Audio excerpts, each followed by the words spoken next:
नई काली बहू की जादुई कढ़ाई। सोनम अपने बाबा महेश के साथ रहती थी। उसकी माँ टीबी की मरीज थी, जिसके चलते उसकी मौत हो गई थी। अब बस घर में सोनम और महेश ही थे।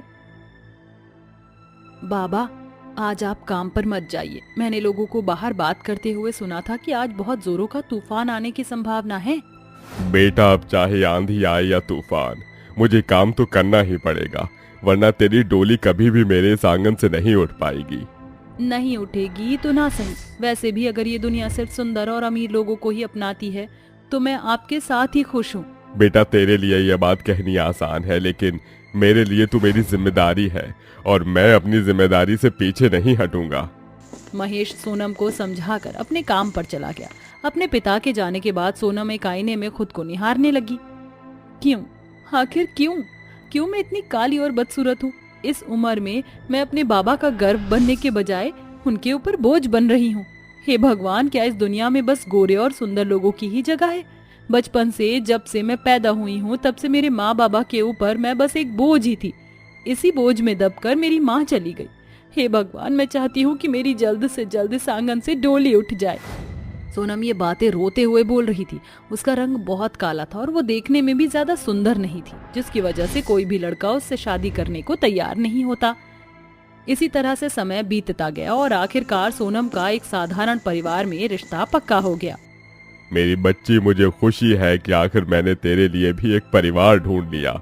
बस तू वहाँ खुश रहे, मैं तो भगवान से यही कामना करूंगा। इसी तरह देखते ही देखते समय बीत गया और आखिरकार सोनम की शादी का दिन भी आ गया। सारी रस्मों रिवाजों के साथ सोनम की शादी हुई और विदाई के समय एक गरीब बाप ने अपनी बेटी के हाथों में 2 जोड़ी सूट और एक कढ़ाई रख दी। मेरी बच्ची, ये वही कढ़ाई है जो मेरी माँ ने तेरी माँ को दी थी। ये कढ़ाई हमारे पुरखों की निशानी है, जो हम लोग पीढ़ी दर पीढ़ी आगे बढ़ा रहे हैं। तेरी माँ ने ये सालों पहले तुझे देने के लिए रख दी थी। अब वो तो यहाँ नहीं है, तो तू इसे अपने बाप के ही हाथों से स्वीकार कर ले। तेरे गरीब बाप के पास भी तुझे देने को गहने या आभूषण नहीं है। अपने बाबा की बात सुनकर सोनम रो पड़ी और फिर वो अपने बाबा के गले लगकर अपने ससुराल आ गई। सोनम के ससुराल में सभी उसका इंतजार कर रहे थे। जैसे ही सरिता के मेहमानों ने सोनम को देखा तो वो उसका मजाक बनाने लगे। अरे सरिता बहन, ये कैसी बहू लेकर आई हो? और इससे अच्छे तो हजारों मिल जाती। हाँ बहन, न रंग है न रूप, ये कैसा मुरझाया हुआ फूल ले आई। अपने मेहमानों की बात सुनकर सरिता कुछ भी नहीं बोल पाई। बेचारी सोनम भी सभी की बातें सुनकर बहुत उदास सी हो रही थी, लेकिन वो बेचारी कर भी क्या सकती है। किसी तरह सोनम ने गृह प्रवेश कर मुश्किलों से भरा दिन तो बिता लिया, लेकिन अब उसकी पहली रसोई की बारी थी। सोनम सुबह ही नहा धोकर तैयार होकर अपनी सास के पांव छूने के लिए गई कि तभी वहाँ उसकी जेठानी तारा आ गई। नमस्कार जेठानी जी। मुझे अपनी जेठानी मत बुलाओ, समझी? पर हो तो आप मेरी जेठानी ही ना। अरे चल चल, कौन जाने कि अब तू इस घर में कितने दिन के लिए है, तो मैं तुझे अपनी देवरानी क्यों मानूं? अरे तुझसे अच्छी तो मेरी मौसी की बेटी चांदनी थी, बिल्कुल चांद सा चेहरा था उसका। और तू खुद को आईने में देख, तेरे आगे तो चांद के दाग भी सुंदर लगेंगे। सोनम अपनी जेठानी के आगे कुछ भी नहीं बोल पाई। तारा उसे खूब खरी खोटी सुना रही थी कि तभी वहाँ उसकी सास सरिता आ गई। बहू, ये तू छोटी बहू से किस तरह बात कर रही है?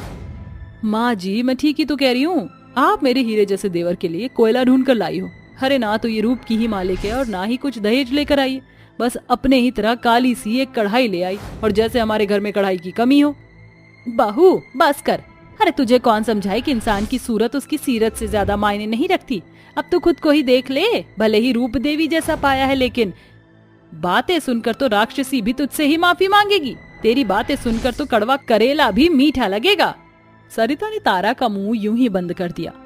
छोटी बहू, तू इसकी बातों को दिल पर मत लेना। और हाँ, आज तेरी पहली रसोई है, तो आज तू सभी के लिए सूजी का हलवा और पूरियां बना देना। राशन का सामान वहीं रसोई घर में ही रखा हुआ है। जी। सोनम किचन में गई और राशन का सामान ढूंढने लगी। यहाँ पर तो राशन का एक भी दाना नहीं है। अब मैं क्या करूँ? सोनम ने राशन ढूंढने के लिए पूरी रसोई को खंगाल डाला, लेकिन उसे राशन का सामान कहीं पर भी नहीं मिला। तो वहीं दूसरी तरफ तारा रसोई के बाहर खड़ी हुई मुस्कुरा रही थी। सामान तो मैंने पहले ही छुपा दिया। काली, तुझे इस घर में अगर मैंने धक्के मारकर निकलवा ना दिया तो मेरा नाम भी तारा नहीं।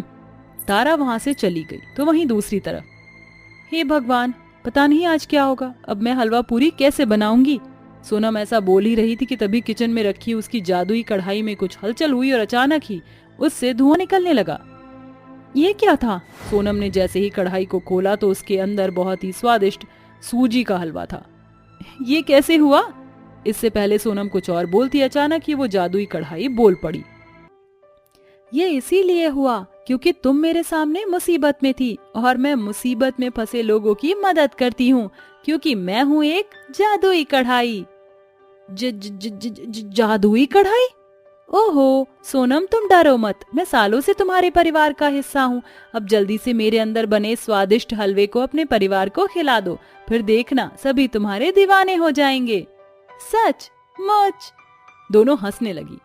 किचन से स्वादिष्ट पकवानों की महक उठते देख तारा और सरिता भी किचन की तरफ खींची चली आई और कढ़ाई को सोनम से बात करते देख दोनों हैरान हो गईं। बहू, ये सब क्या है? माँ, ये मेरी माँ की दी हुई जादुई कढ़ाई है। जादुई कढ़ाई? तूने हमें इसके बारे में क्यों नहीं बताया? इसके बारे में मुझे भी अभी ही पता चला है सासू माँ। जादुई कढ़ाई को खाना बनाते देख सरिता और तारा हैरान थी। लेकिन बहू, पहली रसोई में नई बहू अपने हाथों से खाना बनाती है, ना कि जादू से। माँ, मैं बनाना तो चाहती थी लेकिन पता नहीं कैसे, लेकिन यहाँ पर राशन ही नहीं था। सोनम की बात सुनकर सरिता सब समझ गई। तारा, बोल, तूने नई बहू की रसोई का सामान कहाँ छिपाया है? वो मम्मी जी। अरे बोल भी। तारा ने सारा छिपाया हुआ सामान सरिता को लाकर दे दिया। इससे पहले इस मुद्दे पर चर्चा होती, बाहर खाने के इंतजार में बैठे सोनम के ससुर और पति खाने के लिए चिल्ला पड़े। चल बहू, अब तू भी सभी को अपनी पहली रसोई में बना खाना खिला दे। सोनम की जादुई कढ़ाई के खाने का स्वाद चख कर सभी उसके दीवाने हो गए। अरे वाह बहू, मजा आ गया। ये ले तेरा शगुन। शुक्रिया। मैंने ऐसा हलवा आज तक नहीं खाया था। तुम तो कमाल हो सोनम, मैं बहुत खुशनसीब हूँ कि मुझे तुम मिली। सच में खाने का स्वाद तो लाजवाब है। मुझे भी खुशी है कि तुम मेरी देवरानी बनकर आई। सभी से अपनी तारीफ सुनकर सोनम के चेहरे पर एक मुस्कुराहट आ गई और उसने मन ही मन अपनी जादुई कढ़ाई को शुक्रिया अदा किया और सभी मिलजुल कर हंसी खुशी रहने लगे। यशोदा बड़े बेटे केशव और बहू सुमित्रा के साथ इंदौर के छोटे शहर में रह रही थी। दूसरे बेटे की शादी करने के बारे में सोच ही रही थी। इतने में छोटा बेटा साहिल अपनी मर्जी से जोया नाम की एक मुस्लिम लड़की से निकाह कर घर के चौखट पर उसे ले आता है। ये दृश्य देखकर यशोदा आग बबूला होकर कहती है, साहिल, ये तूने क्या किया? भूल गया क्या अपने घर की मर्यादाओं को? अरे ये तो जानता है ना कि तू एक कट्टर सनातन धर्म से है, तब भी तूने मुस्लिम लड़की से शादी कर ली। क्या तेरे मन में एक बार भी ख्याल नहीं आया कि समाज हम पर कितनी थू करेगा? माँ, जब इंसान प्यार में होता है तो उसे सही गलत कुछ नहीं समझ आता। वो वही करता है जो दिल कहता है, और मैंने जोया से प्यार किया था। आप समझते नहीं, इसलिए मैं शादी कर उसे यहाँ ले आया। अब फैसला आपके हाथ में है। अगर आप मुझे नहीं अपनाएंगी तो बाहर के लोग आपके बेटे को कितना परेशान करेंगे।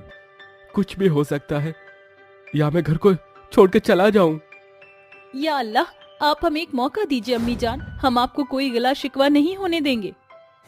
माँ जी, मुझे तो लगता है आपको देवर जी की बात मान लेनी चाहिए। अगर वो बाहर गए तो लोग उन पर हमला करेंगे, इससे तो अच्छा है वो यहीं रहे और पीछे के दरवाजे से जाया करें। बड़ी बहू तो बिल्कुल ठीक कहती है, लेकिन इस मुस्लिम बहू को मैं अपनाना नहीं चाहती। अपने बेटे की वजह से दिल पर पत्थर रखकर इसे इस घर में रहने की अनुमति दे रही हूँ मैं।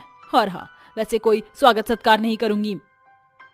अम्मी जान, आपने हमें इतना कह दिया, हमारे लिए यही बहुत है। चलो अपने कमरे में चलते हैं। ऐसा कहकर दोनों अपने कमरे में चले जाते हैं। वहीं सास चाय बनाते वक्त ओखली में अदरक इतना तेज कूटती है कि सुमित्रा बोलती है, बस माँ जी, आप और कितना गुस्सा करोगे? शांत हो जाइए। अब जो हो गया सो हो गया। अब वो भी इस घर की बहू है, चाहे आप मानो या ना मानो, क्योंकि देवर जी तो उन्हें छोड़ेंगे ही नहीं। इसी बात का तो मलाल है, गुस्सा आ रहा है, क्या करूं? छोड़िए ना माँ जी, उसकी वजह से आप अपना खून क्यों जला रही हैं? लाइए मैं चाय बना लेती हूँ, आप आराम कीजिए। तभी सुमित्रा उसे बिठाकर खुद चाय बनाती है। इतने में मुस्लिम भेष में जोया उसके पांव दबाकर कहती है, अम्मी जान, आप फिक्र मत करिए, मैं आपके पैर दबा देती हूँ, आपको आराम पहुँचेगा। आपको कुछ चाहिए तो मुझे बता दीजिए, मैं आपके लिए ले आऊंगी। तेरी हिम्मत कैसे हुई मुझे छूने की? क्या मैंने तुझे कहा था कि तू मेरे पैर दबा? अपने आप को इस घर की बहू रानी समझकर बहू वाले काम करने की कोई जरूरत नहीं है। मेरे लिए सुमित्रा बहू है। अम्मी जान, मुझे एक मौका तो दीजिए। इतनी नफरत मत कीजिए अम्मी जान, आपके प्यार के लिए तरस रही हूँ। दूर हट मुझसे। और हाँ, मेरी रसोई में जाने की कोई जरूरत नहीं है। तेरे कमरे के बगल में ही दूसरी रसोई है। अपना खाना वहीं बना, वहीं खा। सास की कड़वी बात सुनकर जोया की आंखें नम हो जाती हैं। वो रोते हुए कमरे में चली जाती है और साहिल की गले लग जाती है। क्या हुआ? तुम इस कदर रो क्यों रही हो? अम्मी जान मुझसे खफा हैं। वो मेरी ओर देखती तक नहीं है। मैं उनके पैर दबाने गई थी तो वो मुझसे और गुस्सा हो गई और उन्होंने रसोई भी अलग कर दी। वो मुझे कभी नहीं अपनाएंगी। साहिल, मैं उनकी सास के प्यार के लिए तरस रही हूँ। क्या वो कभी मुझे मिलेगा ही नहीं? जोया, सब्र करो।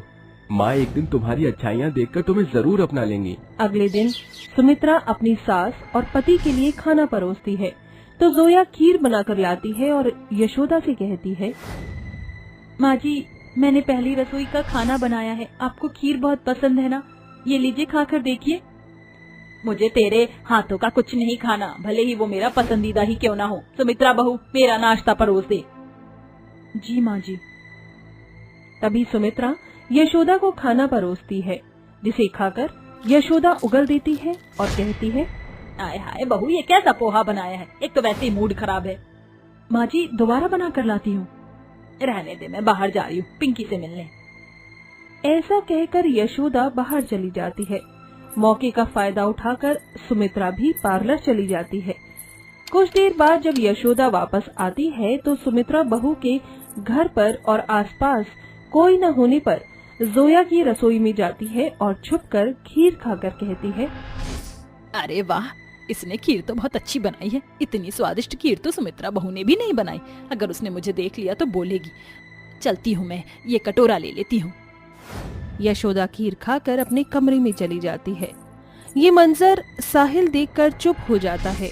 शाम को यशोदा सुमित्रा से कहती है, सुमित्रा बहू, कल तीज है, आजा मेरे साथ सामान लेने चल, मैं तुझे कुछ दिला भी दूंगी।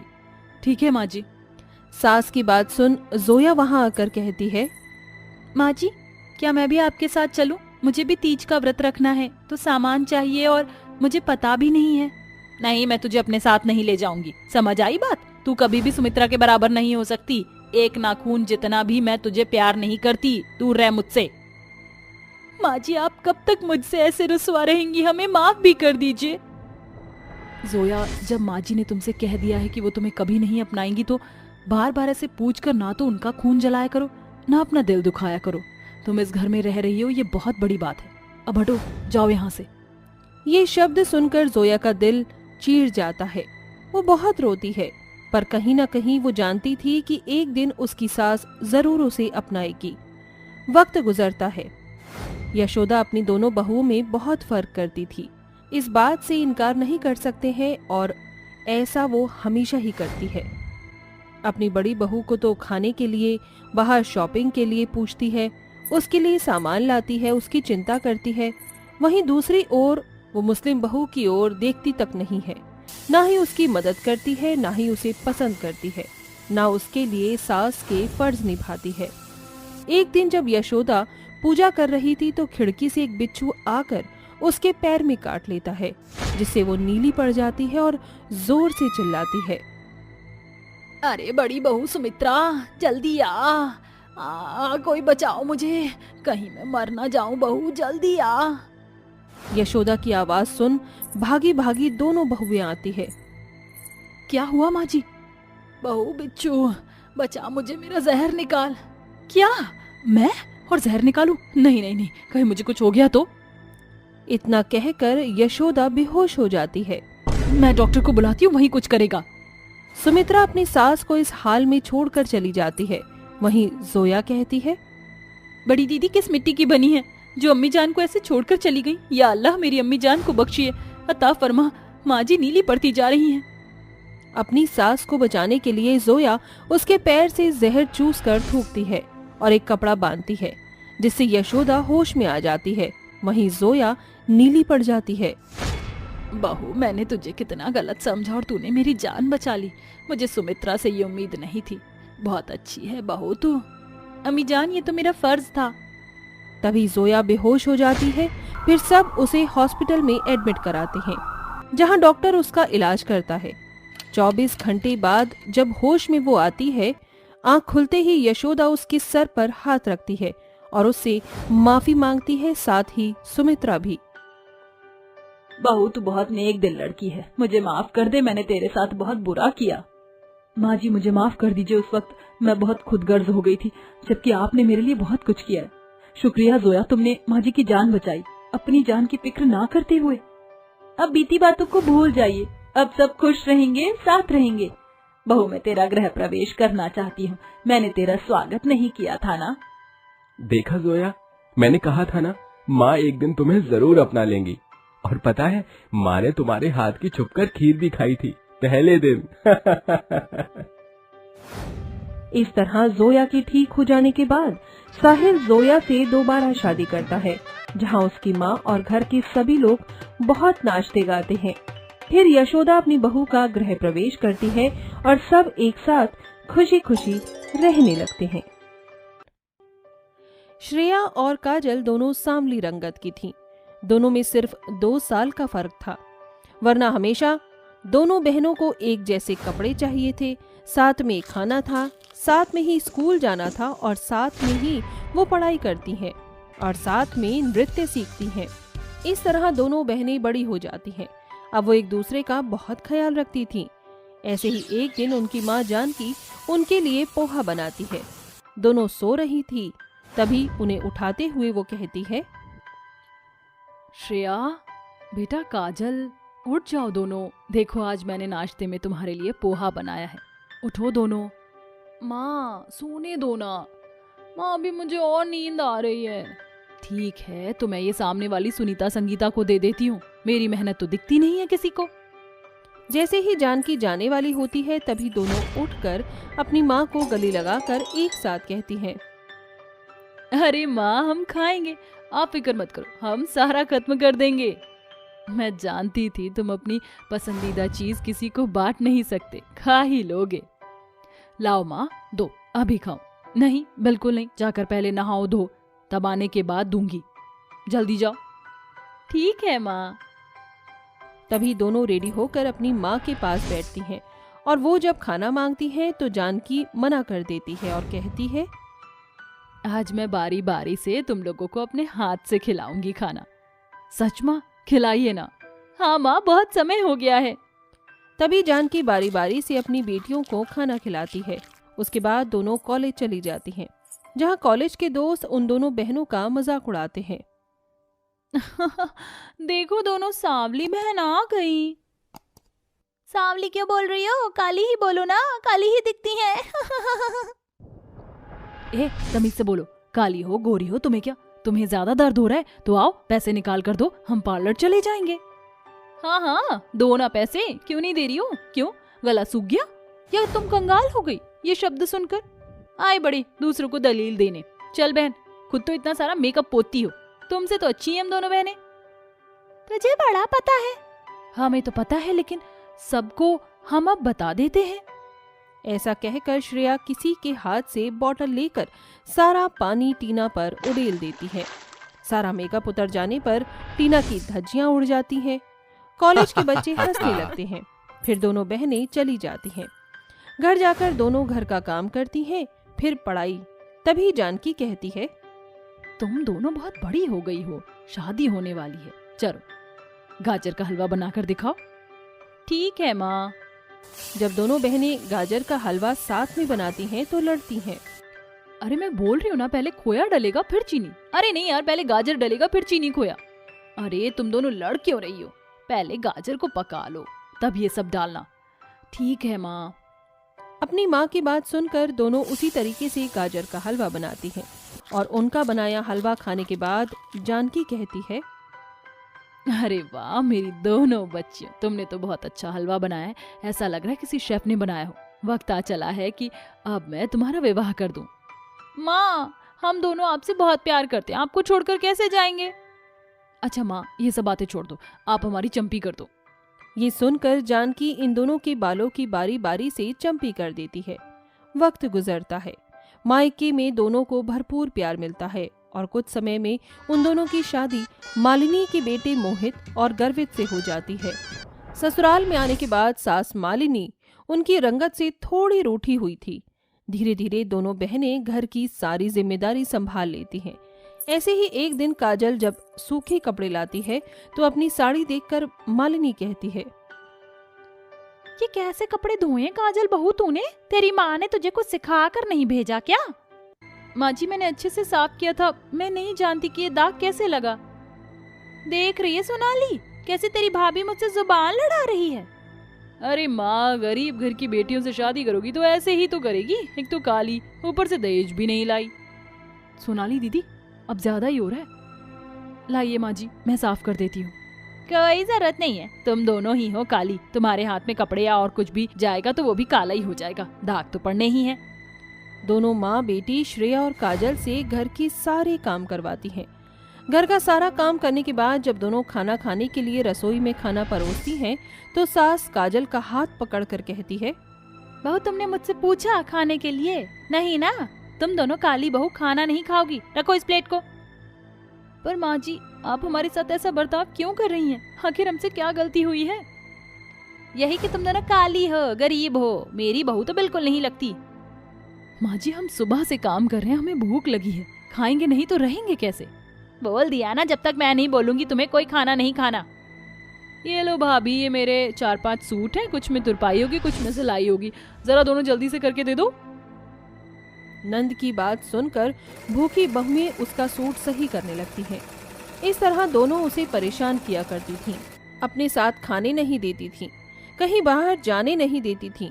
कुछ समय बाद दोनों बहू 5 महीने की गर्भवती होती हैं। इस हाल में उन दोनों का ख्याल रखने की बजाय वो उनसे काम करवाती हैं। क्या बात है भाभी, अभी तक सिंक में इतने सारे बर्तन क्यों पड़े? साफ क्यों नहीं किए? जल्दी हाथ चलाइए। और काजल भाभी, आपको ये बाहर आता हुआ दूध दिखाई नहीं देता? अगर गिर जाता तो? सोनाली दीदी मैं यही हूँ, मुझे सब पता है। आप मुझे यही जताना चाहती हैं कि मैं ठीक से काम नहीं कर रही। आपकी हिम्मत कैसे हुई मुझे ये शब्द बोलने की? अब देखो माँ से आपको कितना सुनवाती हूँ मैं। दोनों ही काली कलूटन और बच्चे भी वैसे ही दोगी। ऐसा कहकर सोनाली चली जाती है। दोनों बहनें ऐसी स्थिति में भी बहुत काम करती थीं। एक बार तो श्रेया बेहोश हो गई।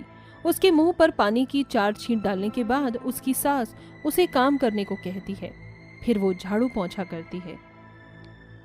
दीदी माँ हमें कितना प्यार करती थी मायके में, और यहाँ पता नहीं क्यों माँ जी हमसे इतनी नफरत करती हैं। हमारे लिए कुछ नहीं करती, यहाँ तक कि उन्हें पोता पोती की ना खुशी है ना फिक्र। सही बोला, अगर अभी माँ होती तो वो हमें उठने भी नहीं देती। यही तो फर्क है ससुराल और मायके में। दोनों ने कभी अपने पतियों की सास से शिकायत नहीं की, चुपचाप सब कुछ सहती गईं। एक दिन सास सीढ़ी से फिसल कर गिर जाती है।